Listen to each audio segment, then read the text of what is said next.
Nous entamons une nouvelle série de prédications dans l'Ancien Testament, dans le livre de la Genèse, aujourd'hui. Dans la vie de Joseph, de Genèse 37 à Genèse 50. 13 chapitres, nous sauterons le chapitre 38 qui n'est pas lié directement à la vie de Joseph, mais nous allons regarder et entendre la parole dans ce récit, dans ce merveilleux récit, de la vie d'un homme en qui Dieu va travailler, par qui Dieu va travailler. La main de Dieu va être à l'œuvre dans sa vie. Nous voulons voir ce que nous pouvons apprendre de ce personnage et surtout ce que nous pouvons apprendre sur Dieu lui-même. Genèse 32, verset 7 commence par cette phrase qui est un peu un leitmotiv dans la Genèse. « Voici la postérité de... » Et c'est Jacob qui est cité ici dans Genèse 32, verset 2. Pourtant, ce ne sera pas l'histoire de Jacob, ou en tout cas, c'est plutôt Joseph qui est l'acteur principal de cette dernière section du livre. La vie de Joseph nous est relatée sur une longue série de chapitres. C'est d'ailleurs, il me semble, le plus long récit concernant une personne dans l'Ancien Testament. En tout cas, concernant un récit de vie. Un patriarche que l'on va rencontrer qui a 17 ans jusqu'à 110 ans et sa mort au chapitre 50. Et il y a tout dans ce récit d'un roman, d'une certaine manière. Il y a des intrigues, il y a de l'amour, il y a de la haine, il y a des personnages qui sont plus ou moins attachants. Il y a des crises, il y a des chutes, il y a des relèvements. Mais tout dans ce texte va nous démontrer la puissance de Dieu. Et comment Dieu œuvre de manière assez mystérieuse à vue humaine, mais comment il œuvre. Et comment ce récit fait partie d'un plan bien plus large de Dieu, pas seulement pour la vie de Joseph, pas seulement pour la famille, mais c'est tout un plan que Dieu met en place pour résoudre le problème du péché. Vous savez que dans Genèse au chapitre 3, l'homme pêche, l'homme est placé dans le jardin d'Éden et pourtant il désobéit. Il veut être comme Dieu et à un moment, Dieu lui donne cette promesse à l'humanité, au chapitre 3 de la Genèse, verset 15. « Je mettrai l'hostilité entre toi et la femme, il parle au serpent, le malin, entre ta descendance et sa descendance. Celle-ci t'écrasera la tête et toi tu lui blesseras le talon. » On a une lutte pour un sauveur qui va venir résoudre le problème du péché. Alors Dieu va se choisir une famille. Nous avons Abraham, Isaac, Jacob et le fils de Jacob, l'un des fils de Jacob, Joseph. Et dans ce texte, dans ce récit, on veut constamment garder en vue que c'est la main de Dieu qui œuvre pour accomplir cette promesse d'un sauveur. Cette promesse d'un sauveur qui serait issu d'Abraham, de Jacob, d'Isaac, et nous le verrons plus tard, de Judas. Voilà pourquoi j'ai intitulé cette série « La main de Dieu à l'œuvre », et c'est pour moi l'objectif de voir derrière des événements comment Dieu agit, comment sa souveraineté s'explique ou se présente, comment son plan, comment sa volonté s'accomplit toujours parfaitement. Sans dévoiler tout le texte, nous avons au chapitre 50 une phrase qui me semble un élément clé de l'ensemble de cette section. Elle est prononcée par Joseph lui-même qui parle à ses frères et qui leur dit la chose suivante. Genèse 50, verset 20. « Vous aviez projeté de me faire du mal, mais Dieu l'a changé en bien pour accomplir ce qui arrive aujourd'hui, pour sauver la vie à un peuple nombreux. » Ce n'est qu'à la fin de l'histoire que Joseph va pouvoir dire cela. Dieu a changé en bien le mal que vous aviez projeté de me faire. Alors il est parfois difficile de découper un récit comme ça en plusieurs sections qui sont adaptées à une prédication. Alors des fois je chevaucherai plusieurs fois sur plusieurs textes, mais aujourd'hui nous allons lire le chapitre 37, versets 1 à 11, et nous verrons une partie de la section suivante de 12 à 20. Lisons le texte. Genèse 37, verset 1. Quant à Jacob, il s'installa dans le pays de Canaan, où son père avait séjourné. Voici la lignée de Jacob. À l'âge de 17 ans, Joseph prenait soin du troupeau avec ses frères. Le garçon était en compagnie des fils de Bila et de Zilpa, les femmes de son père. Et il rapportait leurs mauvais propos à leur père. Israël aimait Joseph plus que tous ses autres fils, parce qu'il l'avait eu dans sa vieillesse, et il lui fit un habit de plusieurs couleurs. Ses frères remarquèrent que leur père l'aimait plus que tous, et ils se mirent à le détester. Ils étaient incapables de lui parler sans agressivité. Joseph fit un rêve, et il le raconta à ses frères, qui le détestèrent encore plus. Il leur dit, « Écoutez donc le rêve que j'ai fait.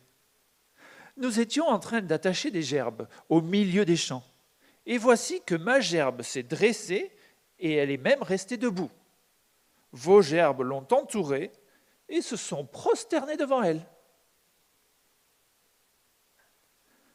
Ses frères lui dirent, « Est-ce que tu vas vraiment régner sur nous?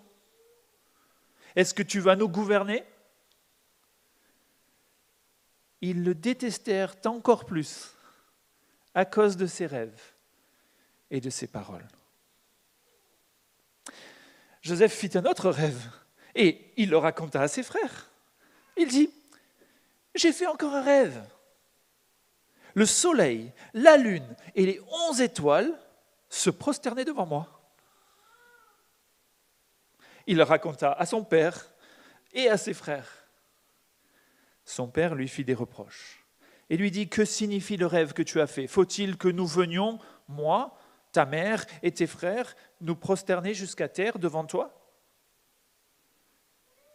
Ses frères se montrèrent jaloux de lui, mais son père garda le souvenir de tout cela. Drôle d'épisode pour commencer un récit de salut de Dieu. On pourrait presque dire que ça commence pas très très bien.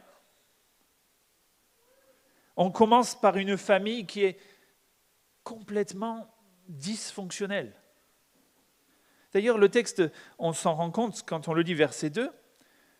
Joseph prenait soin du troupeau avec ses frères. Le garçon était en compagnie des fils de Bila et de Zilpa. Bila, Zilpa, c'est qui? 2 des 4 femmes de Jacob.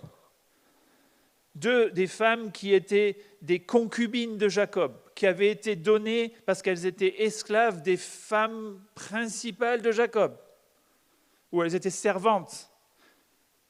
Alors lorsque Léa, la première femme, ne peut plus procréer pour un temps, elle lui donne sa servante pour qu'il puisse continuer à avoir des fils. Zilpa, elle devient la mère d'Asser et de Gad.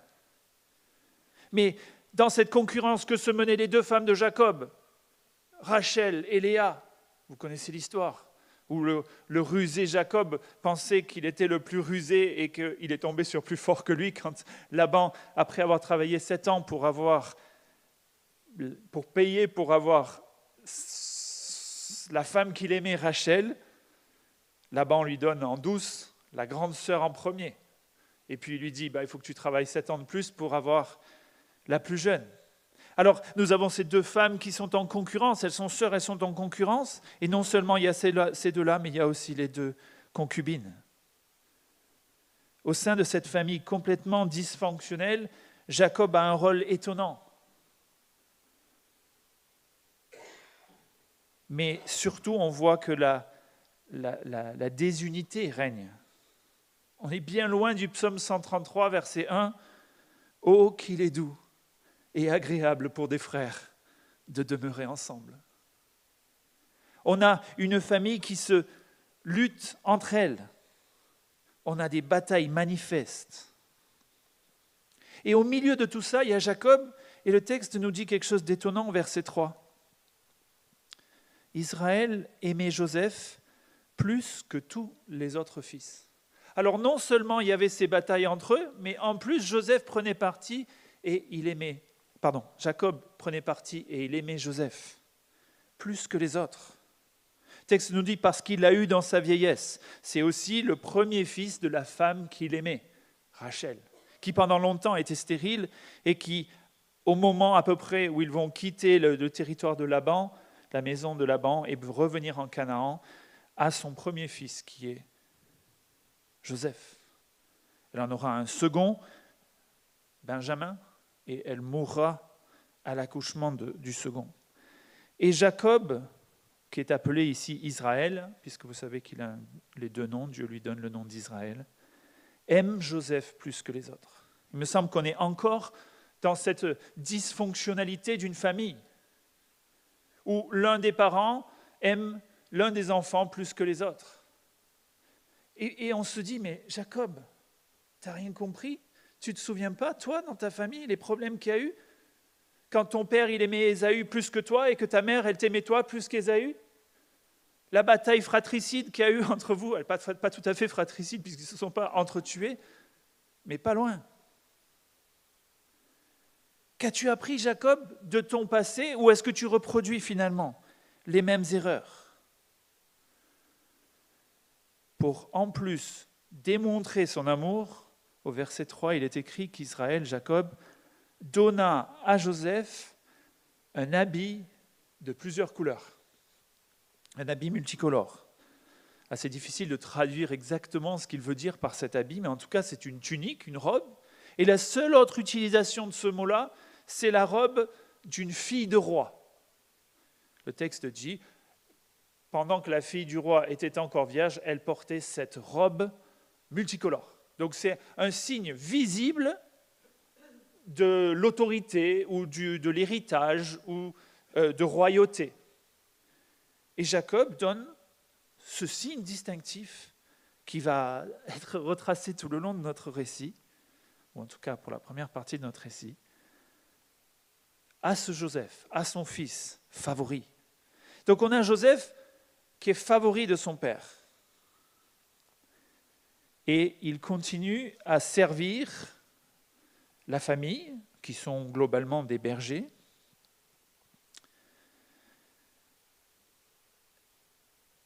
Mais dans une bataille permanente. Je ne sais pas si vous avez lu ou ressenti quand je le lisais, cette haine qui grandit entre Joseph et ses frères. Évidemment, ça me fait réfléchir en tant que père, ça devrait nous faire tous réfléchir en tant que parents, grands-parents, des favoritismes que nous pourrions amener, apporter dans nos familles, aux erreurs que nous serions finalement tentés de reproduire si nous avons vécu des familles dysfonctionnelles. Ce favoritisme qu'il fait envers l'un entraîne de la haine des autres envers Joseph, mais aussi envers le père, envers Jacob. Il est écrit que Joseph rapportait les mauvais propos des frères à leur père. Ici, mauvais propos, c'est la traduction, mais c'est des discours diffamants, des phrases infamantes, probablement à leur père, en propos de leur père. Ils rapportaient leurs mauvais propos à leur père.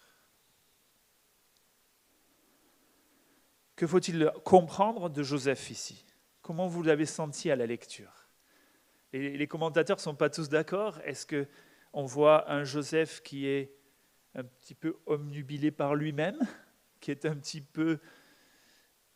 qui raconte, un rapporteur qui raconte ce qui se passe à son père?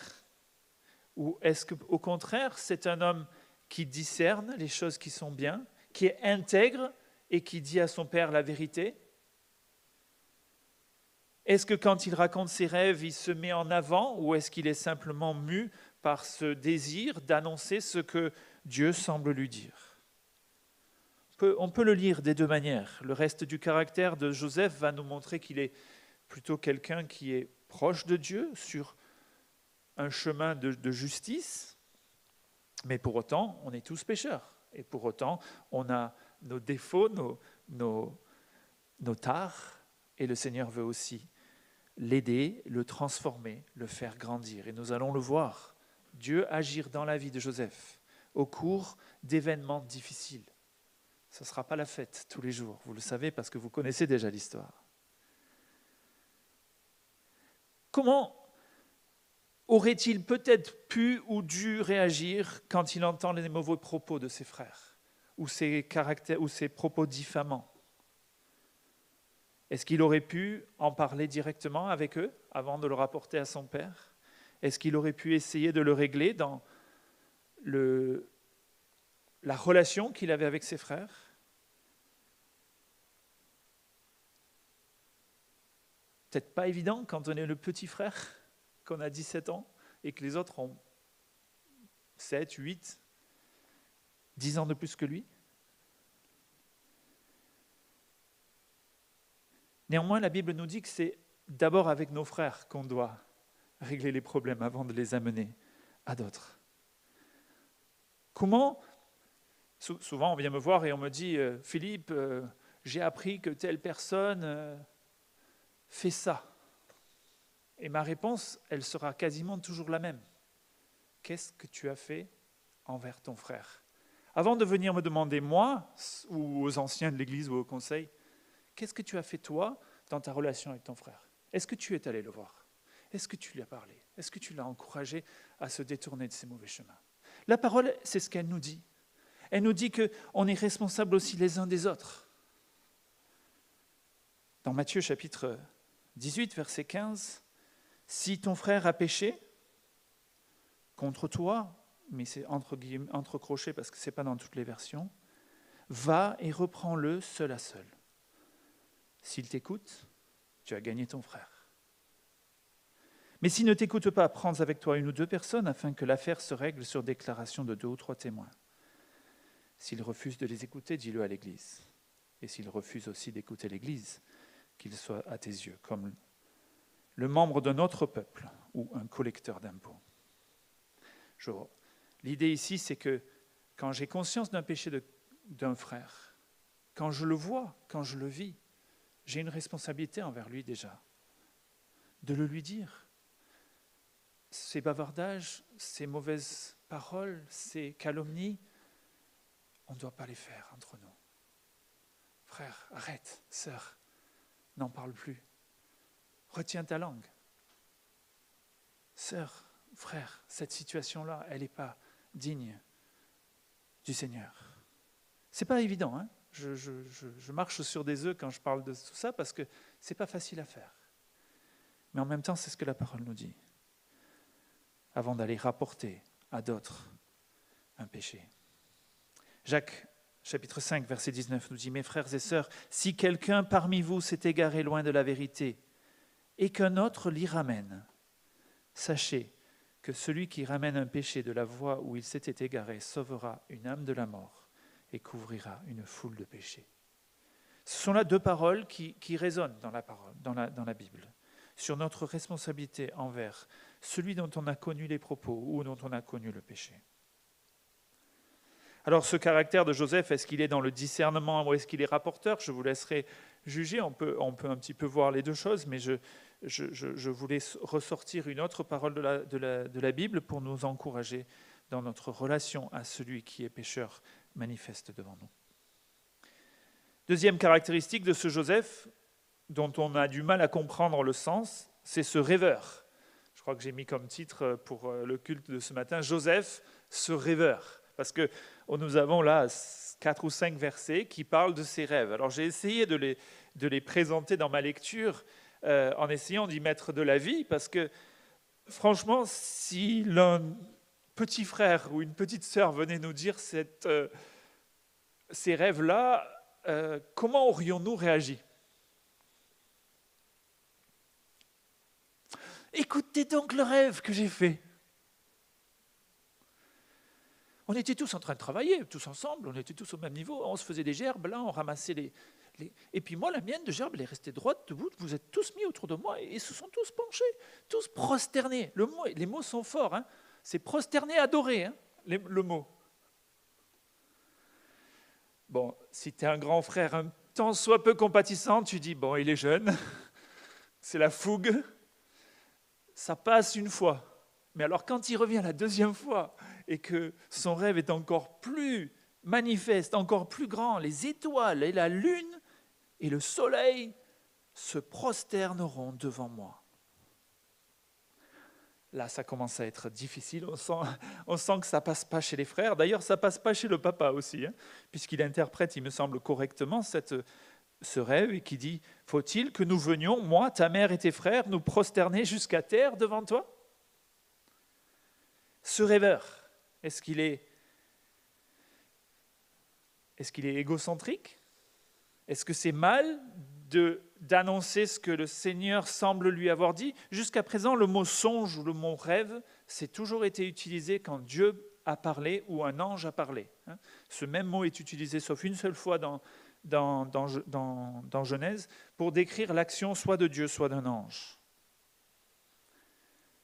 Ce n'est pas explicitement écrit ici, Dieu m'a dit que, dans un rêve. Mais il semble que ce soit le Seigneur qui lui parle. D'ailleurs, on sait très bien que c'est la base de tout ce qui va se passer à la fin. Le mot gouverner ou tu régneras sur nous, la question que posent les frères, c'est exactement le même mot qui sera utilisé à la fin dans Genèse 47, 48, 49, quand Joseph est gouverneur d'Égypte. Il gouverne.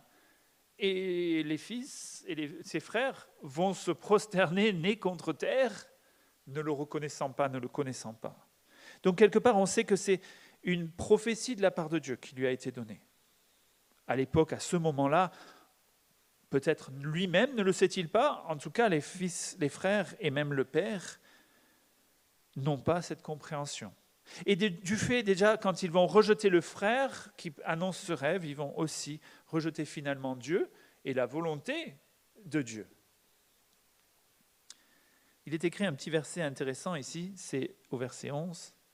Ses frères se montrèrent jaloux, j'y reviendrai, mais son père garda le souvenir de cela. Étonnant, hein? En ce moment, ça m'a fait penser à Marie quand Jésus parle dans le temple et qui dit « Ne fallait-il pas que je sois dans la maison de mon père ?» Marie ressassa cela dans son esprit, garda cela dans son esprit. Le père garde souvenir de cela. Et plus tard, 17 ou 20 ans plus tard, lorsque lui aussi viendra en Égypte, évidemment, ce sera l'accomplissement de tous ces rêves-là. Alors, je ne suis pas là en train de vous dire que Dieu parle par des rêves, que Dieu nous parle encore par des rêves et des songes. Je n'exclus pas qu'il puisse le faire, mais ce n'est clairement pas quelque chose de courant dans le Nouveau Testament, même si c'est bien plus régulier dans l'Ancien. Ce n'est pas, on va dire, la norme dans le Nouveau Testament que Dieu se révèle par des songes. La parole de Dieu, elle est déjà révélée, elle est donnée, on l'a parlé ce matin, elle est écrite, l'Esprit l'a inspirée, elle est donnée pour nous. La Bible nous dit même de ne rien y rajouter, ni rien en retrancher. Tout ce qu'elle écrit est vrai, n'y rajoutons rien. Que Dieu puisse nous parler ou nous titiller par un songe, peut-être, mais clairement la Bible nous dit que c'est par l'Esprit et par sa parole que Dieu communique. La méthode de communication la plus courante, la plus évidente, c'est celle-ci, l'Esprit qui parle par sa parole. Dans le parcours alpha que nous avons fait vendredi dernier, j'ai eu l'occasion d'essayer d'expliquer ce que faisait l'Esprit. Et l'une des choses qu'il fait, dans Jean 14, verset 25, « Je vous ai dit cela pendant que je suis encore avec vous, mais le défenseur, l'Esprit Saint, que le Père enverra en mon nom, vous enseignera toutes choses et vous rappellera tout ce que j'ai dit. » Donc la parole de Jésus qui est rappelée par l'Esprit. Ou au chapitre 16, nous voyons la partie sur l'inspiration des épîtres et des lettres à venir, Jean 16, verset 12. « J'ai encore beaucoup de choses à vous dire, mais vous ne pouvez pas les supporter maintenant. » C'est Jésus qui parle à ses disciples. Vous êtes trop plein, vous avez déjà trop reçu. « Quand le défenseur sera venu, l'Esprit de vérité, il vous conduira dans toute la vérité. Il ne parlera pas de lui-même, mais il dira tout ce qu'il aura entendu et vous annoncera les choses à venir. Il révélera ma gloire. » Ici, nous avons l'inspiration de la parole de Dieu qui va suivre la résurrection, qui va suivre le début de l'Église avec les apôtres qui vont nous donner des révélations de l'Esprit dans sa parole. Il y a plusieurs applications, j'essaye de les sortir au fur et à mesure que je lis le texte pour nous encourager ou nous faire réfléchir à ces thèmes. Joseph, favori de son père, mais vous l'avez bien lu, deuxième point, Joseph détesté par ses frères. Alors, quand on lit le texte, on voit une forme de crescendo. Verset 4, ils se mirent à le détester, commencèrent à le détester. Verset 5, ils le détestèrent encore plus, après qu'il ait fait le premier rêve. Verset 8, ils le détestèrent encore plus, à cause de ses rêves et de ses paroles. Verset 11, ses frères se montrèrent jaloux de lui. Donc on a ici une réaction des frères, un au favoritisme du père. Pourquoi lui il a la robe, la tunique et pas moi? Et c'est le plus jeune, pourquoi ce serait lui qui serait l'héritier? Notre père l'aime bien plus que nous, donc il y a déjà cette tension. Il y a les dysfonctionnements de Jacob que l'on revoit. Il y a cette intégrité de Joseph qui les met mal à l'aise, parce que Joseph, ce n'est pas lui qui a fait les mauvais propos, c'est bien les frères qui ont les propos et qui sont pécheurs. Je passe toute cette famille, si vous regardez les chapitres précédents, vous avez Ruben, le plus grand, qui a couché avec la concubine de Jacob. Enfin, après, il va y avoir le problème de Judas avec Dina au chapitre 38. Vous êtes sur des dysfonctionnements pécheurs manifestes dans cette famille. Et quand il y en a un qui semble sortir du lot sur l'intégrité, forcément, il y a une forme de haine ou de jalousie qui se met en place. Et ces rêves, forcément, ça met la tension quand le plus jeune dit que vous vous prosternerez tous devant moi. Le texte nous dit une phrase qui me paraît très importante et qui me fait réfléchir à moi sur la relation que j'ai avec mes frères et mes sœurs, ici dans la communauté. Verset 4. Ses frères se mirent à le détester. Ils étaient incapables de lui parler sans agressivité. Alors, c'est une traduction où ils l'ont mis dans un sens. Je vais vous proposer dans la traduction second. C'est dans l'autre sens. Ils ne pouvaient pas lui parler avec amitié, avec shalom, avec paix. C'est le mot shalom qui est là. Vous savez que les Juifs, ils se disent bonjour, c'est quoi? C'est shalom, shalom, shalom. Donc c'est la première chose que tu dis à ton frère quand tu le vois, shalom. Ici, on a l'impression que les frères, tellement ils sont jaloux, dans la haine à l'intérieur, même pas ils peuvent lui adresser la parole et lui dire shalom. Et ça me questionne. Est-ce que moi, dans ma vie, est-ce qu'il y a des gens dans la communauté que je vais éviter le dimanche matin? Comme ça, j'évite de leur dire bonjour. Souvent, on regarde ce texte et on se dit, bon, je ne suis pas comme ses frères. Mais en fait, on n'en est pas si loin, de plusieurs façons. Je me vois tout à fait reprendre un jeune frère qui me dirait tout le temps, qui m'annoncerait ce genre de choses. Je suis trop orgueilleux dans mon cœur, dans mon péché, pour ne pas quelque part m'énerver contre un jeune frère comme ça qui me parlerait de cette manière-là. Et aussi d'être désormais incapable de conserver une relation avec quelqu'un qui m'a fait ou qui m'a dit quelque chose, qui m'a fait du mal.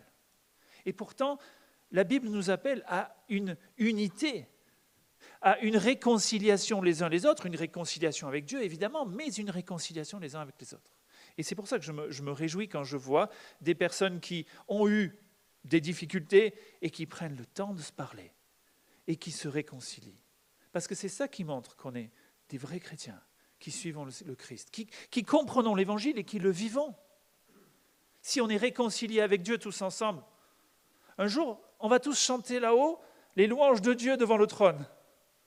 Et pourtant, ici en bas, on n'y arrive pas. Les uns les autres, la prédication que fait Daniel Morata, elle est très importante parce que la Bible nous parle tout le temps de ce qu'on fait les uns pour les autres, les uns avec les autres. Mon oncle a écrit un livre qui s'appelait « Vivre avec les saints ici-bas ». C'est-à-dire, ils sont saints, mais moi je ne les vois pas toujours comme des saints et j'ai du mal à vivre avec eux. Et il expliquait, c'est les uns les autres aussi. Et il disait comment on doit apprendre à vivre avec ces saints qui ne sont pas tout à fait saints, pas encore complètement justifiés, pas encore glorifiés, et qui vivent encore parfois dans le péché, même souvent. Comment vivre avec mon frère ? En tout cas, ne pas laisser cette agressivité dans le cœur telle qu'on ne peut même pas leur dire bonjour, ou même pas les saluer, ou qu'on essaye de les éviter. Il ne pouvait lui parler ou lui dire shalom. Regardez la suite du texte. J'empiète un peu sur le texte la prochaine fois. Mais à partir du verset 12, jusqu'ici, on a vu un péché qui est caché, qui est intérieur, qui n'est pas forcément hyper visible. Mais on parle de haine et de jalousie. Regardez ce qui va se passer à partir du verset 12. Les frères de Joseph étaient allés s'occuper du troupeau de leur père à Sichem. Sichem, c'est à peu près 80 km au nord de là où ils étaient. Israël dit à Joseph, « Tes frères ne s'occupent-ils pas du troupeau à Sichem ? Vas-y, je veux t'envoyer vers eux. » Il lui répondit, « Me voici. » Israël lui dit, « Va donc voir si tes frères sont en bonne santé, si le troupeau est en bon état, et tu m'en rapporteras des nouvelles. » Il le fit ainsi partir de la vallée d'Hébron, un peu plus au sud, vers Sichem au nord. Un homme le rencontra, on en parlera la prochaine fois, alors qu'il errait dans la campagne et lui demanda « Que cherches-tu » Joseph répondit « Ce sont mes frères que je cherche. Dis-moi où ils gardent le troupeau. » Et l'homme le sait, alors il lui dit « Ils sont partis d'ici. En effet, je les ai entendus dire « Allons à Dothan. » Dothan, c'est une vingtaine de kilomètres vers le nord-ouest. On se rapproche un peu plus de la côte. Joseph partit sur les traces de ses frères et il les trouva à Dothan. Regardez ce qui se passe. Verset 18. Ils le virent de loin. Elle se voyait bien, cette belle robe multicolore avec laquelle il se paradait, ce doux rêveur. Ils le virent de loin et avant qu'il ne soit près d'eux, ils complotèrent de le faire mourir. Ils se dirent l'un à l'autre, « Voici le rêveur qui arrive. Allons-y maintenant, tuons-le, jetons-le dans une des citernes, et nous dirons qu'une bête féroce l'a dévoré. Et nous verrons bien ce que deviennent ses rêves. » Waouh! Le péché qui était intérieur, de haine ou de jalousie, voilà. Quand il est sorti avec fureur. Et on est tous comme ça. On arrive des fois à garder un petit côté, je me maîtrise, mais alors quand ça lâche, bam, le frère ou la sœur qui est sur le passage, il en prend plein la figure. Ils veulent ce que Joseph a, ils veulent l'autorité ou l'honneur ou l'amour du père, ils veulent surtout que Joseph n'ait plus ce privilège, et pour ça, ils pensent même à le faire mourir. Alors le péché, quand il est dans notre cœur, il est tout autant péché que quand il sort, il est péché aussi, hein. Mais ici, on a vraiment une violence qui ressort. Proverbe 10, verset 12 nous dit « La haine fait surgir des conflits. Quand je garde une haine dans mon cœur, il y aura un moment où je n'arriverai plus à la contrôler. Et ce jour-là, ça sera, attention les dégâts, ça sera un conflit. Ne t'endors pas sur ta colère, nous dit la parole. Ne la laisse pas te ronger de l'intérieur. Ça, c'était pour la colère, mais la haine ici. 1 Jean 2, verset 9, pour venir dans le Nouveau Testament. Celui qui prétend être dans la lumière tout en détestant son frère est encore dans les ténèbres. Ça veut dire, on ne peut pas se dire chrétien, se dire dans la lumière et détester son frère. Jésus lui-même, dans Matthieu 5, il dit qu'il associe la haine du cœur au meurtre. Celui qui dit imbécile à son frère, c'est comme s'il avait mis à mort. Alors cette envie, cette jalousie, cette haine, elle débouche à un moment sur un comportement qui va promouvoir le mal et qui va s'attaquer à ce qui est bien. Mais j'allais dire en plus, ça va nous bouffer de l'intérieur. Et ça nous détruit si on le conserve, si on le préserve, si on l'entretient. Les rancunes, les amertumes, la haine, on l'entretient tellement facilement. Ouais, non, mais avec tout ce qu'il m'a fait, moi, là, je ne peux plus. Je ne peux plus. C'est trop. Pierre, il avait dit, combien de fois faut-il que je pardonne à mon frère? Jusqu'à 7 fois. 70 fois, 7 fois. Et on pourrait même dire pour la même cause, le même jour, si on voudrait expliciter le propos de Jésus. Non, pardonne. Il y avait une illustration que j'ai lue dans un livre de Grèce antique. Alors, je ne sais pas si c'est un mythe, mais en tout cas, ça illustre bien ce dont on parle. Un athlète avait reçu la distinction, l'honneur d'une statue érigée à son effigie dans la ville. Et son principal concurrent, celui qui était toujours deuxième derrière lui, était fondamentalement jaloux de son athlète adversaire. Alors la nuit, il sortait avec un marteau et un burin pour tenter de déceler la statue. Et lorsqu'il arrive à ses fins, la statue bascule, mais elle lui tombe dessus et l'écrase à mort. Et en fait, je pensais à cette façon dont nous avons de vouloir cacher la haine et l'amertume, la jalousie et l'envie qui est dans nos cœurs, jusqu'au point où quasiment elle nous bouffe et nous écrase. Je termine cette introduction de l'histoire en nous donnant deux petites exhortations, ou deux exhortations que je trouve.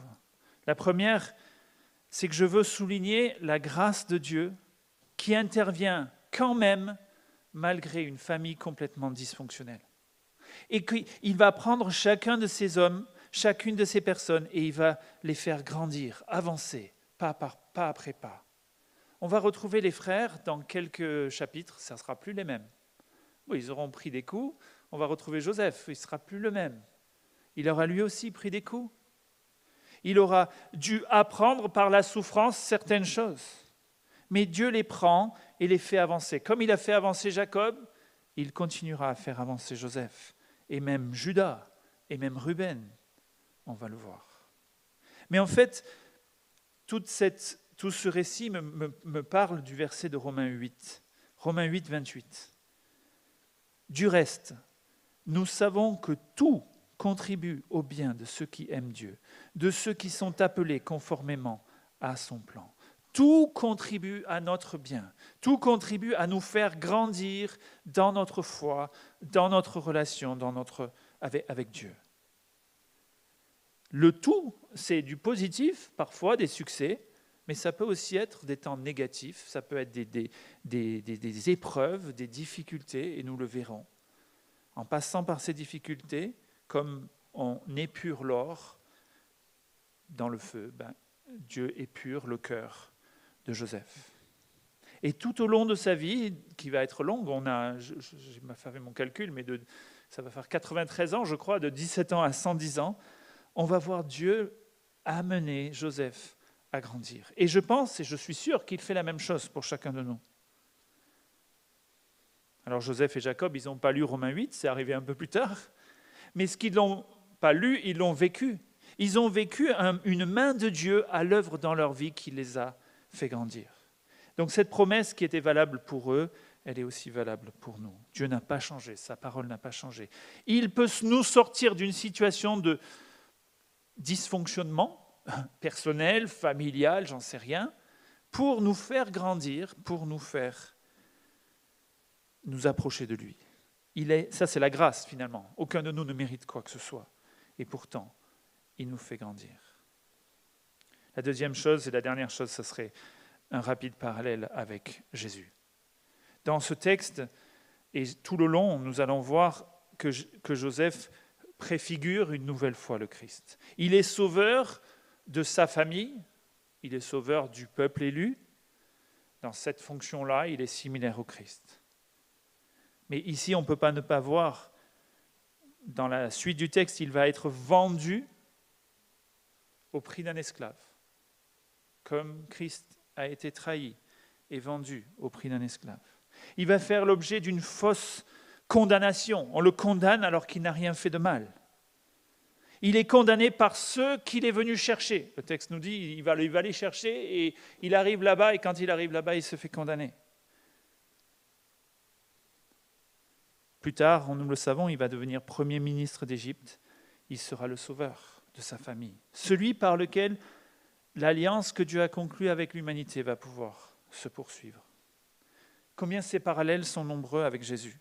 Lui qui a quitté la gloire de son ciel pour venir nous chercher. Nous, pécheurs perdus sur cette terre. Lui qui était la lumière, elle est venue dans les ténèbres, mais les ténèbres ne l'ont pas reçue. Lui qui a été vendu pour le prix d'un esclave, lui qui a été condamné injustement, lui qui a aussi été mis à mort, qui est descendu dans la tombe, ici c'est une citerne, mais l'image est la même.